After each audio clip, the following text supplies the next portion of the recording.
Bom, gente, bem, vamos aqui nesse pequeno vídeo dar uma olhadinha em como que funciona o plano aí chamado de plano inclinado, tá? Plano inclinado basicamente é um morro, tá, gente?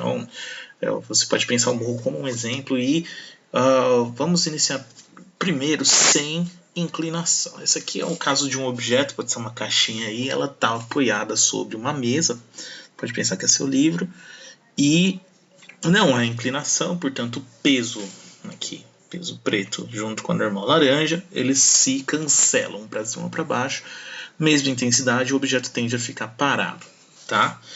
Agora vamos colocar uma inclinação. Vou jogar para cá, olha só o que está acontecendo. Pessoal, o que a gente fez aqui basicamente foi o seguinte, o peso está aqui. O peso, gente, sempre fica na vertical. A normal está aqui.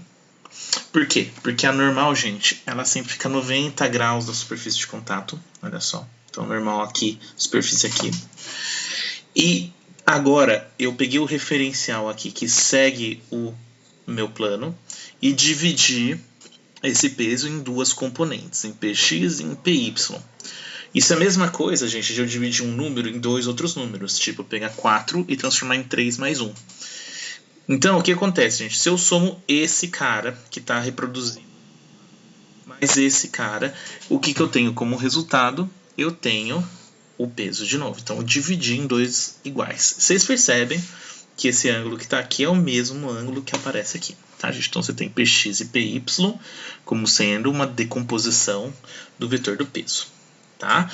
Então, olha só, gente. Na medida que eu vou mudando aqui a altura, eu mudo a relação entre Px e Py, mas o P permanece. E a normal também muda, tá? Pessoal, usando esse triângulozinho retângulo que eu montei aqui para nos ajudar, o que a gente tem?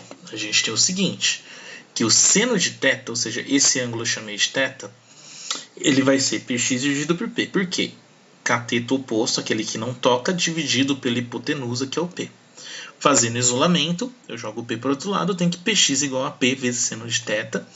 E a gente acha também o seguinte, se eu pego Py dividido por P, ou seja, se eu pego o adjacente, aquele que toca pelo P, eu tenho cosseno de θ. Então, Py é igual a P cosseno de θ. Tá? Então, a gente encontrou o valor do Px e do Py a partir do ângulo.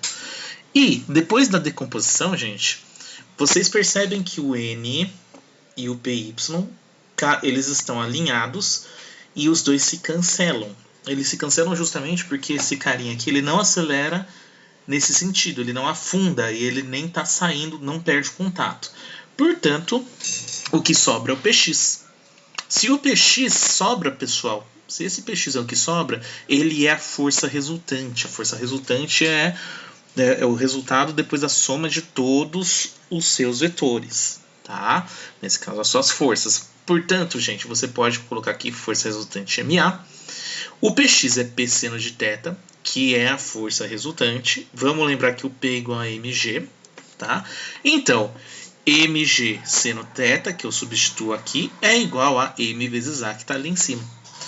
Eu corto o m que está dos dois lados e eu acabo chegando que a aceleração é igual a g seno θ. Só lembrando, pessoal, o seno θ, ele começa quando a gente tem θ igual a zero, o valor dele é zero. Então, quando eu tenho o ângulo zero, ou seja, quando eu estou aqui na situação do plano, tá, que não é inclinado, tá, o plano não inclinado aqui, o que você vai ter? Você vai ter sem aceleração, que é o óbvio, né? Eles vão ficar parados. E quanto mais eu vou subindo, esse seno θ sobe e você vai tendo um aumento dessa tua aceleração, porque você vai ficando mais inclinado, que é o esperado, tá, pessoal? Até que chega no seno de 90, seno de 91, e é a situação da queda a 90 graus, tá? Que é como se eu pegasse esse cara aqui, ó, e jogasse no extremo ali do outro lado. Tudo bem, gente? É isso aí.